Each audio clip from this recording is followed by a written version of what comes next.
Welcome to the show. I'm Jason Whitlock, and I'll tell you why the Cavaliers fans should be outraged by what LeBron just said. And I'm Colin Cowherd, and I'll tell you why all these NBA stars need to stop complaining about the officials. Speak for Yourself starts now on a Tuesday. I'm going tonight to wrestling. Oh, I love that. I used to love wrestling. Pro wrestling for me tonight. Hello and welcome. Wrestling. Pro wrestling. We're joined today by an NBA champion, Stephen Jackson, and longtime NBA player Ryan Hollins. Let's start with college basketball, which has been rocked this week by allegations of corruption, prompting countless ideas about how to fix the NCAA. Jalen Rose caused a stir yesterday by suggesting the players should boycott the NCAA tournament, but he was outdone today by LeBron James, who thinks the system is already too far gone. I don't know if there's any fixing the NCAA. I don't think it is. I think it's what's been going on for many years. I don't know how you can fix it. I don't see how you can fix it. Obviously, I've never been a part of it, so I don't know all the ins and outs about it. I don't know all the rules and regulations about it. But I do know what five-star athletes bring to a campus, both in basketball and football. I know how much these college coaches get paid. I know how much these colleges are gaining off these kids. NCAA is corrupt. We know that. I'm sorry. It's going to make headlines, but it's corrupt. All right, Cowherd, do you agree with LeBron? I certainly do. I do not. The NCAA stinks if you're a basketball prodigy, which there's about 5 a year. There's 369 Division I programs. There's 12 guys a year that'll make the NBA out of the draft on average. 6 of them are European, so 18 total. If you're a basketball prodigy, it stinks. Because, you're great. But you know who's not? The other 4,500 kids on campus. This system is not built for Alabama's running backs or Kansas's power forwards. Got it. It's built for a tennis player at the University of Oregon. It's not built for the kids that generate the money and pay the bills. It's not built for them. It's built for all the kids who look nothing like the guys that are generating most of the money. And that's why LeBron James has a problem. That's why Stephen Jackson has a problem. Right. That's why, and again, I was no prodigy. I was a mediocre Mid-American Conference football player.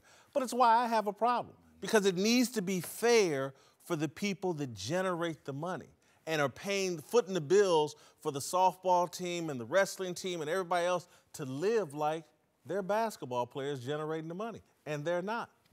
And they have to stay on campus for a whole 9 months until they become millionaires. By the way, all these basketball prodigies, 9 months. How terrible. For 9 months, we'll take care of you. And then we'll, by the way, promote you, and then you'll become a millionaire. It's not the world's worst life. Look, you're missing the fact that there's a lot of football players that are ready for the NFL after their freshman or sophomore year, that are also fronting and paying the bills and generating the revenue, and it's not fair to them either. And so there's a lot of guys. Look, you think Eric Dickerson wasn't ready to be an NFL player at 19, 20 years old? But if I'm Florida and I have 85 division players on scholarship, I'm just taking University of Florida. I could take Clemson, I could take anybody. About 7 kids a year get arrested or get in trouble. I have to pay for those too. I have to pay for the attorney as the school. I got to pay for the PR people. Schools pay all the bills. Well, there are as many. Just think about how great Alabama football is. Every year they get 25 new players. 5 guys a class deliver. 6 get hurt, 2 flunk out, 2 are bad guys. But my point is, this system, which everybody hates, it's not built for LeBron. He's like an alien. He's an outlier. It's not built for somebody as talented as you guys. It's not built for Westbrook, Paul Pierce. It should be. Well, you're looking for, just sometimes when you're 19 years old, you aren't paid what you should be paid. And I understand the complaint from the prodigies. For you to say. Colin, is so much bigger than that, though. Because even if you don't end up being a professional athlete, there are those Ed O'Bannons. There are the guys that make so much money for the university that are great college players. Right. Whatever particular university you went to, if it's a UCLA, if it's Ohio State, if it's Duke, Yes, I want to go to school there for the education, but I want to be a part of that basketball experience. I want to be a part of that football experience. And to say that once these guys are done, all they have is their education, I'm going to go on record and say some of these guys are dumb as a doorknob. And they have no place in college other than to go get buckets or to score touchdowns or do something. Now, I, on the other hand, was a guy who took advantage of my degree, have a history degree from UCLA, got the most out of it. It's not for everybody. Right. And it doesn't stop these coaches from recruiting them because it knows it's paychecks, it's money that they can make. And what it's made, Colin, is a nasty, disgusting system in which guys have to hide the money in which they get paid, in which those agents work under the table, in which these AAU teams and these shoe companies get these players before they become pros. I don't want to throw away all the other sports, as we talked about. I think there's a form of revenue sharing. There are many different ways you can dissect to jump into this, but you have to start somewhere. And Sean Miller right now is this guy at Arizona that's just paid DeAndre $100,000, which is just so unheard of. I wish you'd go after the big fish. Name them all. Name UCLA, name Duke, name Ohio State, name Kentucky, all these athletes, and blow this thing over and make the NCAA have to make a change. I don't know how Sean Miller's default when the NCAA knows, because I'm sure they have phone records and understanding of what's going on. So I just don't buy it. Something has to change. Me not going to college, I just look at it as a lot of these five-star players that they making all this money off of, they need this money now. They need money now so as they come out of high school. And providing for their family, it's a sense of urgency to them, not the college. Yeah. So that's why I feel they definitely need to be compensated some kind of way, because they're used to taking care of, we're used to providing for our families. Even in high school as young men, you know, a lot of us come from homes where our father's not there. So we take on that burden of being the father and the protector and provider for that home in high school. So leaving that home and going to another state, it's more pressure on you to provide for that home. So you definitely have to make some kind of income to provide for yourself and for your home. And that's a lot of stress that come on those guys. That's why they need to get paid coming out of high school. Listen, the NCAA's got its issues. And I have no problem with players getting paid. I mean, I think the way to solve it would be, and it wouldn't solve your problem, but you know, if you're Reggie Bush and there's a way to say, okay, digitally, sports purchasing, he made us $2.8 million. When he's done, cut him a check. Now, it doesn't solve your problem for immediate money, but I'm for the digital rights. But let me just throw this at you, is that when you look at this entire thing, March Madness is going to have sold out arenas. Most people can't name 4 players. Kansas sells out every game, regardless of individual players. Some of this is traditional, and there's no question, but it was built off the backs of Kareem Abdul-Jabbar and the people before that. But Colin, college basketball is underachieving right now. It's not as relevant as it used to be. And again, I wish that LeBron James, Adam Silver, Mark Emmert, if these guys understood that having a healthy college basketball is actually good for the NBA. I agree. And if the NBA should be an active participant in compensating these guys while they're on campus, because it's good for them if guys build a brand in college and bring that to the NBA. That's better for the NBA. There is a solution here. People just have to be creative. If we can put a man on the moon, we can figure out the NCAA. By the way, but just to show you what a punching bag the NCAA has been, Stan Van Gundy yesterday came out and said the NCAA is racist for not letting kids play. That's an NBA rule. The one and done is an NBA rule. He misspoke, but he's right about the NCAA amateurism system. Okay. He misspoke. Okay, but in fairness, he was ripping the NCAA. The NBA you gotta created take his that. Comments in totality.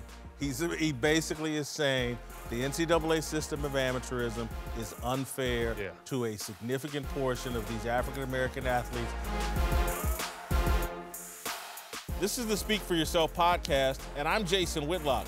Before the show moves along, I wanted to tell you today's show is brought to you by Buffalo Wild Wings. It's that time again, that familiar crossroads of choosing between basketball and hockey. You can't choose, they're both on. Why are they both on? Relax, we have a solution. Buffalo Wild Wings. Rather than fill your living room with TVs, coming to B-dubs, we've got hockey and basketball on, each playing on dozens of screens so that you don't have to choose. And to complete the trifecta, we can ensure you have access to all the sports, foods you crave. from our selection of America's favorite wings in any of our 21 signature sauces and seasonings to shareable favorites like cheddar cheese curds and fried pickles. You'll have everything you've ever wanted. But wait, we also have a variety of beers to quench your thirst. All the basketball, all the hockey, all the food, and the beer you want. Buffalo Wild Wings, wings, beer, sports. Please drink responsibly. Now back to the show. Let's talk NBA. Yesterday, some entertaining and enterprising 76ers fans paid for some billboards to try and convince LeBron to come play for their team in Philly. Well, today LeBron was asked if he was flattered by the recruiting ploy, and his answer might not make Cavs fans very happy. Absolutely. I mean, you could say it's a distraction. No, it's not. Not a distraction. It's actually very flattering. And I'm sitting here at 33 in my 15th year, in teams or guys. I won't say teams because, that becomes tampering. But people in their respective city want me to play for them. I mean, that's cool. I think that's dope. How'd you hear about it?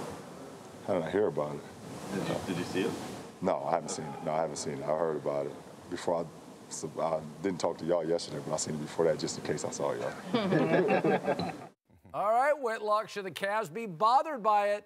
Yeah, actually, LeBron says some great things, then some things I disagree with. I don't think this is the right thing to be saying at this time.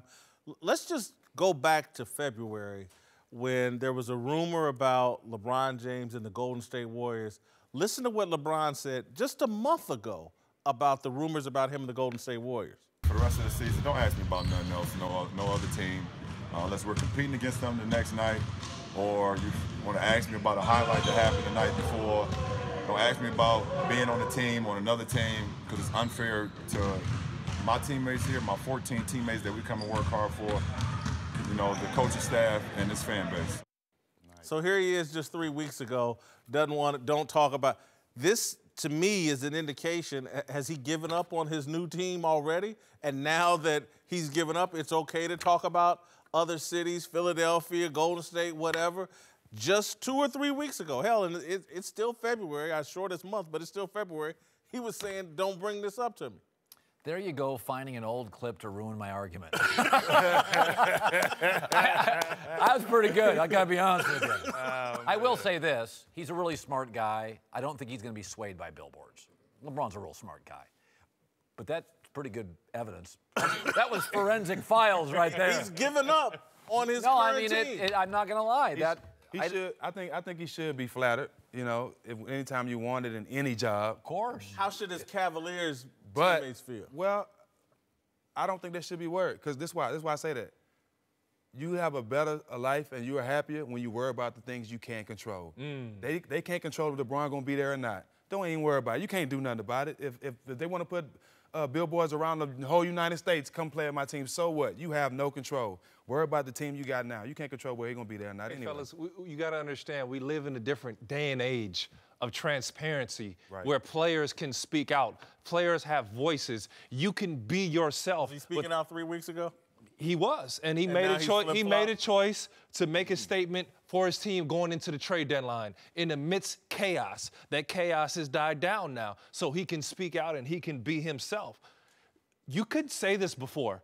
You didn't see Jordan go out and do this. You didn't see Kobe. You didn't see Magic. Those guys didn't speak about other teams, but now we have the freedom to be ourselves, in which it's not always wrong. You're just getting what LeBron is really thinking in today and age, of Twitter, Instagram, Facebook, all this. If you were on the Cavaliers team, how would you feel about him? I would say he's being upfront, and I would know darn well that there's a realistic chance that LeBron could leave, and he's being upfront.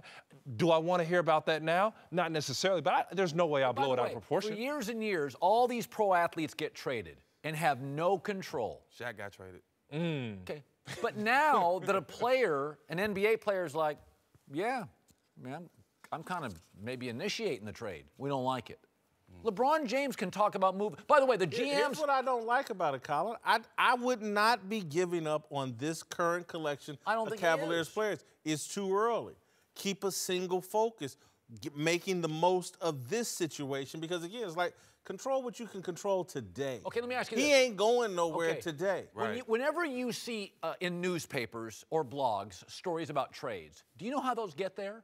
General managers leaking them. You know, the so why trade can deadline's GMs talk passed. about that? The trade deadline's passed, Colin. The only thing he can accomplish the rest of this year is to win with this group of players. Or lose with this group Yeah, of players. yeah. So why not focus on that? I think that comment means he's not focusing. He was asked a question in a presser. 3 weeks ago, he was all in and don't bring up nothing about any other team unless we're playing them. It wouldn't be, his words, wouldn't be fair to these teammates. That's what he said then. Yeah, but those guys are all out of town now. And so now this new group, we can be unfair to. He ain't got to be all in with them. It was a pretty good case by you. You brought some old tape in, and so you feel We good have about tape- yourself. Do we have tape of Jordan ever doing this? Yeah, Bailing but on the to team? Ryan's point, it's a different We don't have world. a tape of it. We don't have tape of Jordan Back bailing then, on the if you curtain. did that, it was disloyal. We live in a new world where players have smartened up and have power now. We know he doesn't have to be all in. He's not all in, all right? It is safe to say, if they don't win it, nobody's going to lose their mind if the Cavaliers don't win a championship By the way, his this year. contract's like a year. He tells you with his contract, I'm not all in. He's on. LeBron's totally honest. Make my team better or I'm this leaving. is a good thing. He's not all in. He's given up. He's conceded the title to Golden State. This is a positive. I mean, But he's still I would focused. argue, He's but still is he focused. not the guy that's performed, fellas? Yes. He's performed amongst, we could say, the nonsense. Our generation says it's not, shut up and go play basketball. Well, LeBron's, I'm more than an athlete. I'm speaking out, and he's delivered. Exactly. We've seen LeBron raise a white flag before. Everybody, the first time he was in Cleveland, and they got in that Boston series, and he raised the white flag. Y'all want to see that again and keep comparing him to Jordan? Not going to happen. Welcome back. Super Bowl champ Reggie Bush, founder of the big league Jason McIntyre. Let's move to Lamar Jackson, who's been getting all kinds of unsolicited advice leading up to this week's combine. From changing his position to not running the 40. But reportedly, Jackson has found someone he's willing to listen to, with a Heisman winner declining to sign with an agent and opting to have his mom serve as his advisor. Whitlock, a red flag to you? Yeah, unfortunately it is. This is Todd Marinovich's dad. This is LeVar Ball. This is Eli Apple's mom. It's a parent doing too much. And when I first read this, I spent about an hour trying to figure out, what does she do for a living? Is she a lawyer? I thought maybe this, and I can't find out. I've read a lot of stories. She doesn't do interviews. So that's a good thing. She's not doing interviews. But yeah, this is a red flag to me. Again, she's a coach of football, and I don't want to denigrate that, but if she's the quarterback coach, now I know why he's so inaccurate. Brutal. Damn, it's too soon, bro. But wouldn't you say this, though? When is the last time any of us said, wow, I am so glad that parent stepped in to save their son's professional career? I've never said that in my life. Never. No. That's never. what worries me. I think it's a little unfair to go to LeVar Ball route. Like she's not that Crazy. outspoken. She's not that crazy. She's not outspoken, but she's doing too much. Well, that's not to say that, did he say he's never going to hire an agent? Because at this point right now, during the combine, you're answering questions, you're going through all the physical tests. So what's the agent going to do for you? You know what I mean? Other than the fact of maybe to... His position's up in the air. Some people don't think he's a quarterback. You telling me you don't want an agent advocating for you? Let's say he was repped by Tom Condon, who's repped a lot of great quarterbacks.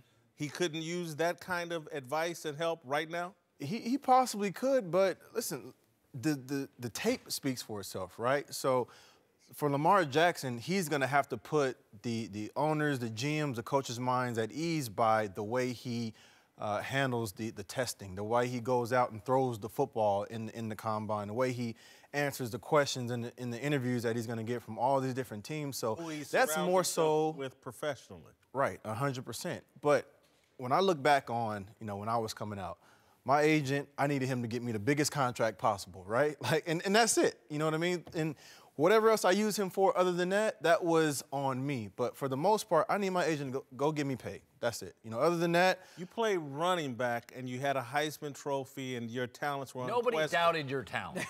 You're right. Yeah, You're right. It's a little different. You're when right. you sign with an agent as a quarterback, Yeah.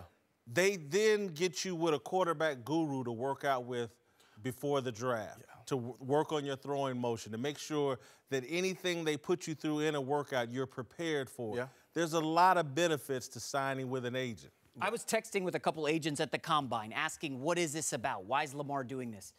And, you know, I know Annie Apple comes up, and I thought of it too. The concern is the money aspect. Okay, Lamar Jackson is going to be very marketable. He's going to be a fan favorite wherever he goes.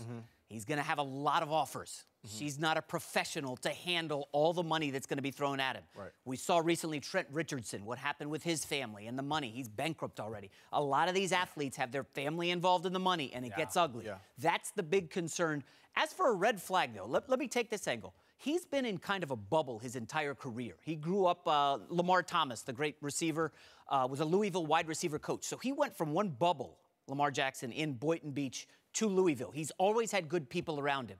As long as he can go to a team where he's got that support staff and his mom is close, I don't think it's going to be a major problem. Yeah, I mean, to your point, she's not LeVar Ball. right.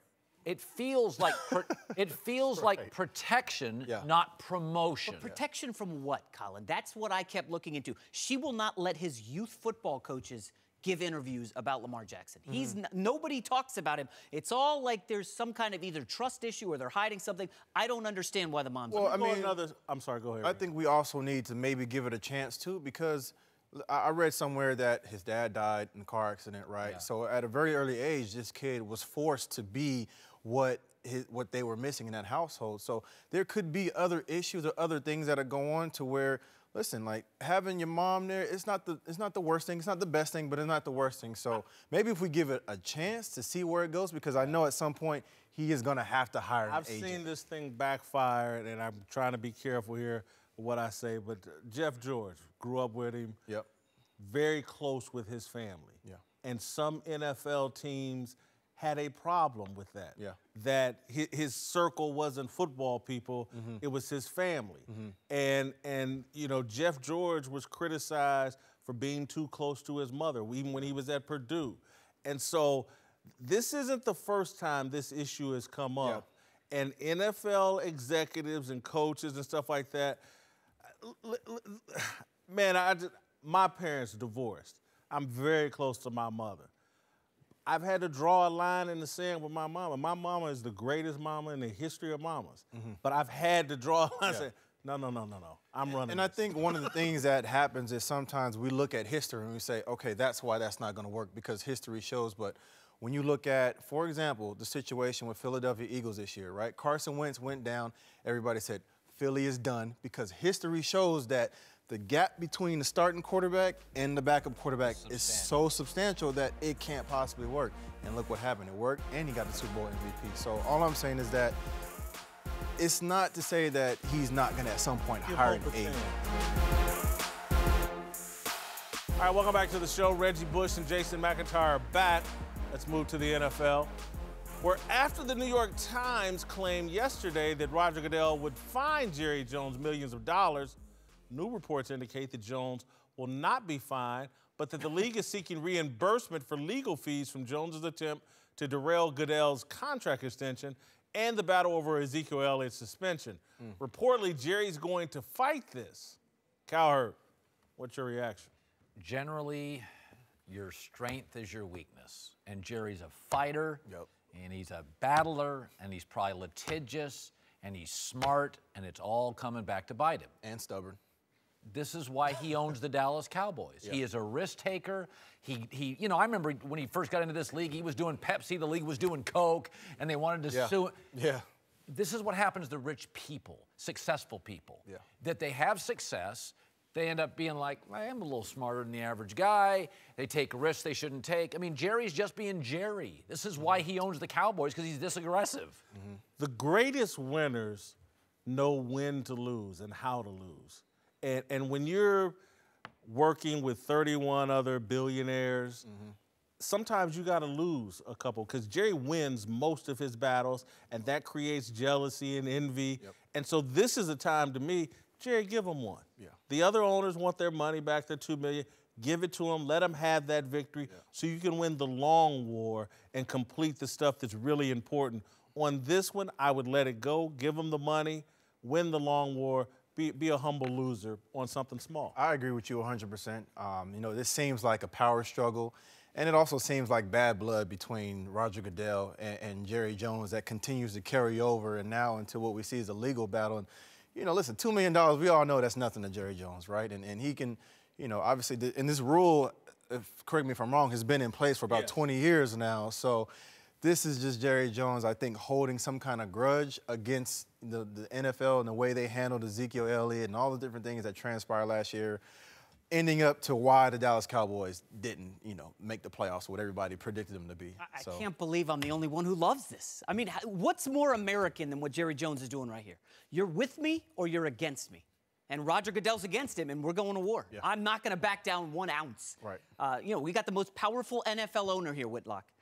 What happens if he rolls over to Goodell? What are the other owners going to say? Are the other power brokers going to be like, oh, geez, Jason, Roger Goodell's got the alpha dog? I can't believe you're saying this because you're married. And no, I'm being dead serious because the one thing you've learned in marriage, being right doesn't matter all the time. That's very well said. It does not matter at all. And I think Jerry knows, like, man, they did me wrong on Ezekiel Elliott. Yeah. And you know what? I was right in pushing back against Goodell, and we got some things in the Goodell contract that are better for us. Jerry thinks and knows that he's right. Yeah. But it's so irrelevant when you're in a long-term relationship with other people that are your equals. Being right is virtually irrelevant. That's a great point. But in his DNA, there is none of that. I'm a normal married guy. Jerry Jones is not a normal businessman. As you said, billionaire, alpha dog. This is one of the wealthiest men probably in all of professional sports. Yep. He's not backing down from Roger Goodell. Well, over $2 million, is it worth it? Over $2 million? Yeah, for him. I mean, like, the other thing is, I know that Goodell, nobody ever sides with him, but let me side with him here. This still feels like it is not Goodell versus Jerry. It's the other owners jealous of Jerry Jones, prodding Goodell, fine him. That's what this feels like to me. And Goodell doesn't want to go after his #1 owner. That's where he's in partnership with these other NFL owners. He's got a little feud going on with Arthur Blank and a handful of other ones. Yeah. They're in a long-term relationship. No one's going anywhere. So again, Jerry, don't worry about being right. Let him have this victory for the long-term peace. You know, Stan Kroenke's the richest owner in the NFL. Jerry and Stan are close. I think a lot of these owners are like, wait a minute, time out. So Jerry and Stan are boys.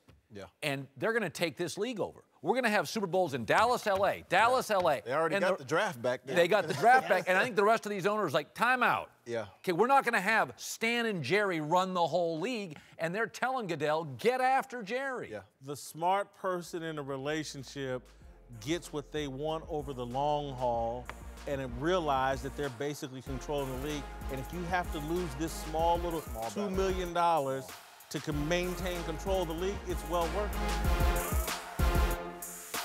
In Minnesota, where reports are flying that the Vikings will make a strong push to land Kirk Cousins, just a few days after news broke that the team would not use the franchise tag on quarterback Case Keenum. Cousins has had a better career than Keenum. But if you look at what they did last year, Keenum clearly had a better year with a much better record and better numbers across the board. Whitlock, is Cousins an upgrade over Case Keenum? Not at the price that I think he's going to cost. He's going to cost more than Case Keenum. And for me, I think of them as sort of equals. Kirk Cousins has put up some nice numbers, but the victories against winning teams just aren't there. I think he's got one victory against a winning team in his division who had a winning record at the end of the year.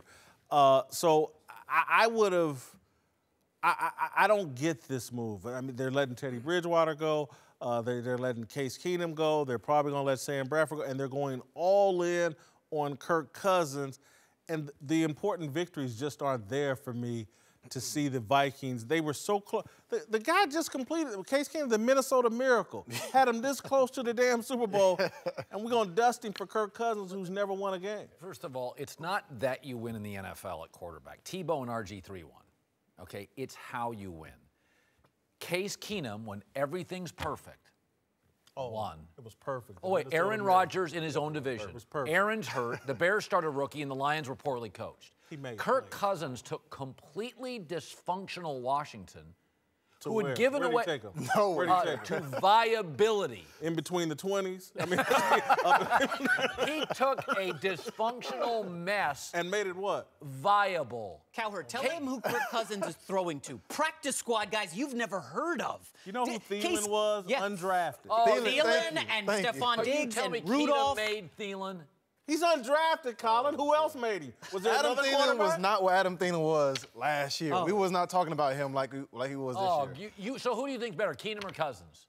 For that situation, I would have stayed the course. They were so close. Yeah. I would do what Jacksonville did, giving Keenum one more year. 100%. Whitlock, here's the true test. Have you looked at the Vegas odds for the Super Bowl? Reggie, take a look at them at all? Nope. Vikings are number 3 right now in the NFC. They don't even know who the quarterback is. Yeah. That's how good the supporting cast is. Yes. Number 1 defense in the NFC, maybe the NFL, right? They're not losing anybody. Now you add Kirk Cousins, they will become the favorite to go to the Super Bowl in the NFC. Above Aaron Rodgers and your Packers. 2-star receivers, a top tight end, and by the way, they get Delvin Cook back at running back. And a quarterback who's never peed a drop when it matters. I think the one thing we're ignoring is chemistry, man. In all great sports teams, one of the things, the gel that keeps the engine running is chemistry. And once you start to mess with that chemistry, especially at the quarterback position, that he's been able to have and develop with Adam Thielen, right? They lost Dalvin Cook and other guys stepped in and played well. Stephon Diggs has played well. But the last couple of years, these guys were struggling a little bit, right? And they still didn't know who the quarterback was a couple of years ago. So I think I agree to your point, Case Keenum. I like what he did this year. Why not get him for cheap? And for a couple years, cheaper anyways, and then use that as time to figure out what you want next. Right. Because I haven't seen anything that shows me Kirk Cousins is a savior. By the way, that's not cheap. You're tired. How come you never wear cheap clothes? I do wear cheap clothes, just not on this show. Okay. Guys advocating, just don't spend any money. Time out. You know what you get when you buy a cheap suit? A cheap suit. That's what you get. Tell me they didn't get their money's worth this year. Okay, this year, by the way, Aaron Rodgers coming back. Bears have a new offensive-minded coach.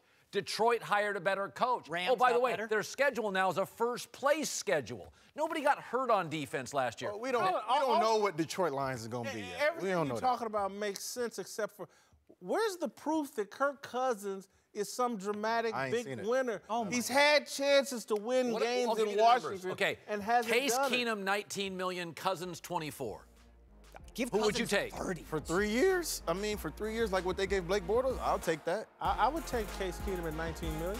You wouldn't pay $5 more for Kirk Cousins? No.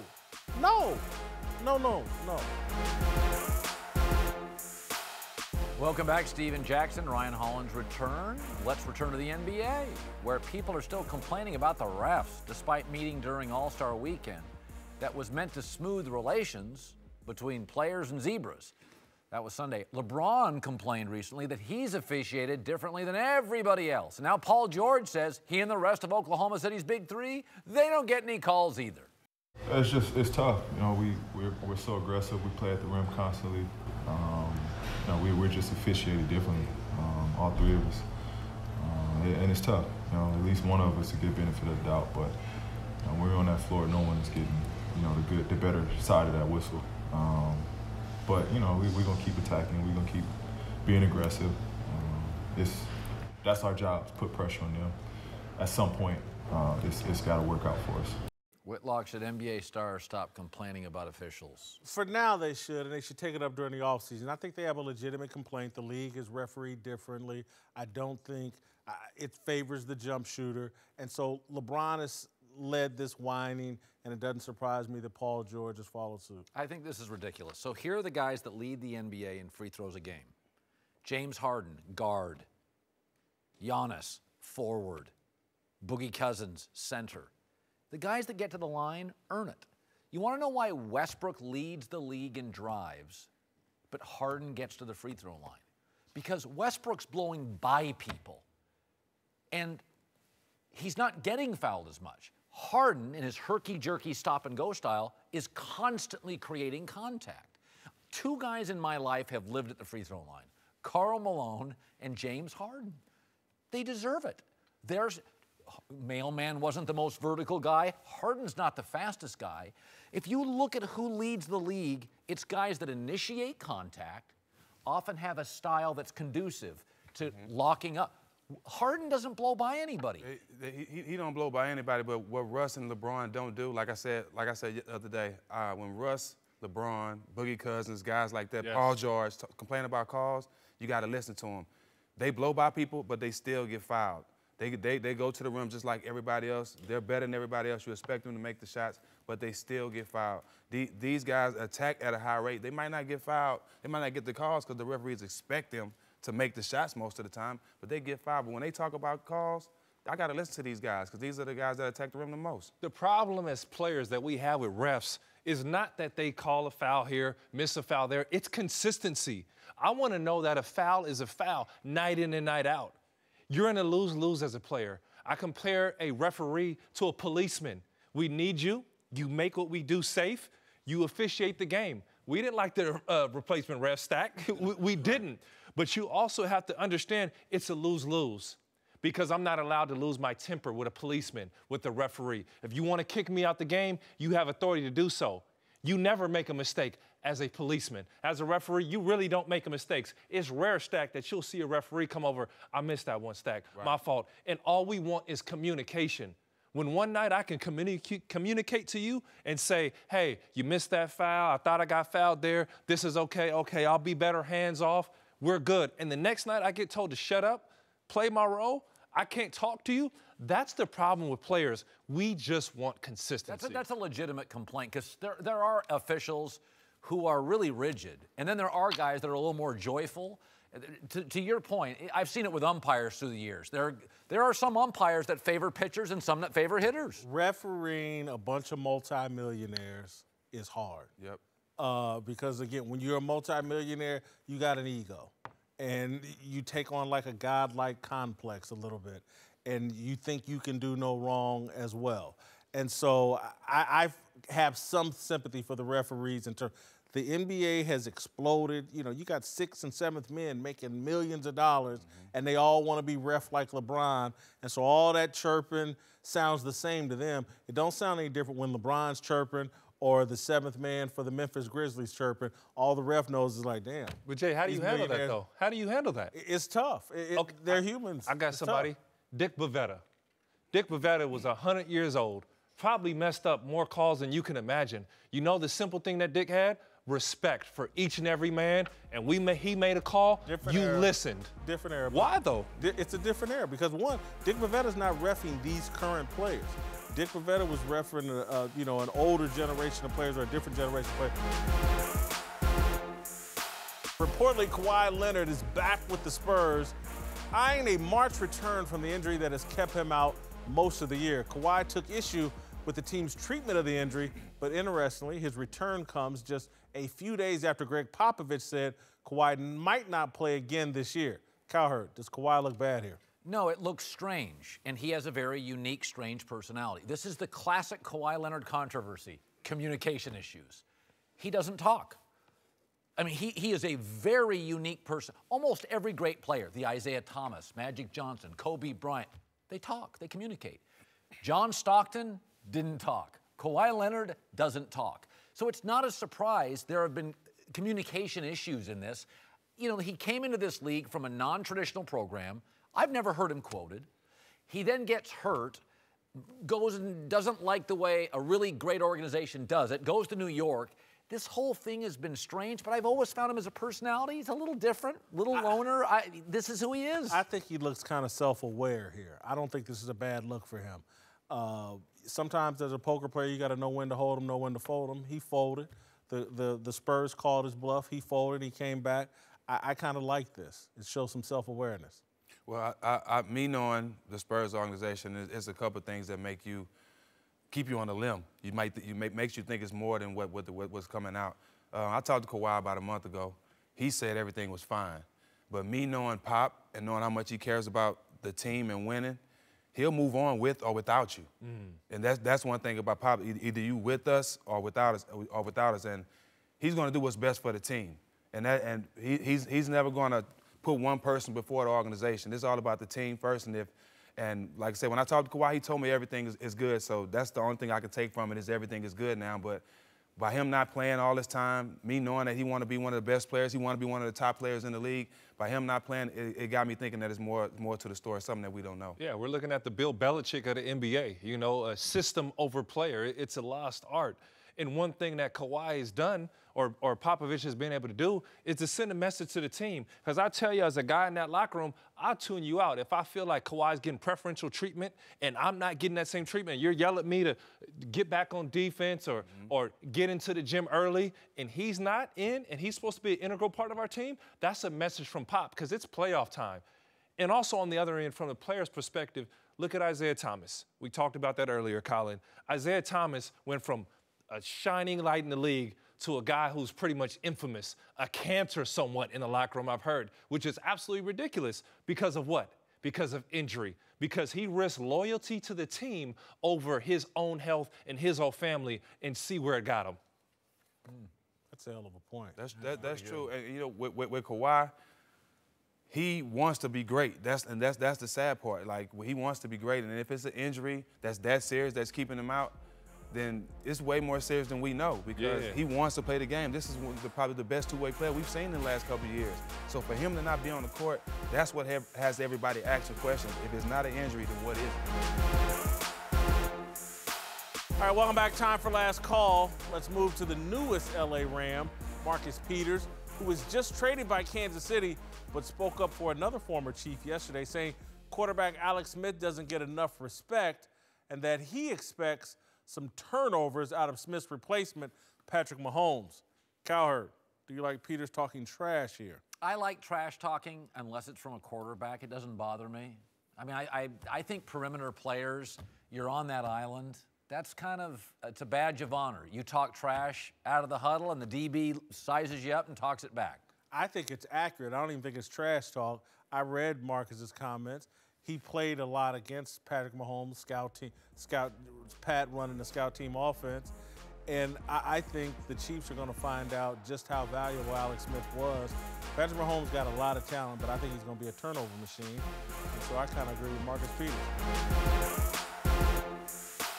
All right, to college basketball, where Duke lost to Virginia Tech last night, and some people claim Grayson Allen pulled out his signature move and tried to trip someone again during a loose ball scramble. Cowherd, are we really calling this a trip? Well, I don't think it's your classic trip, but it is classic Grayson Allen, where he is jamming his leg somewhere. I mean, this kid, this is a habit. It's again. It's not a trip because the guy's on the floor. It's nothing. It's not. And again, because it's Grayson Allen, it's a little something. Well, but that's fair. Yeah, it's a little something. And look, and they were in a tough game on the road. Virginia, they ended up losing. This Grayson Allen, when adversity strikes, his legs go a little bit crazy. It's like some of us, like adversity strikes and we want to eat a bag of Doritos, he starts kicking people. I don't buy that for a second. Seriously, if they had been winning in a blowout, his leg would have never slipped like that. Come on. It's just little adversity. Raymond Green and him have a leg issue. Yeah. All right. Some of us eat when adversity strikes, others kick.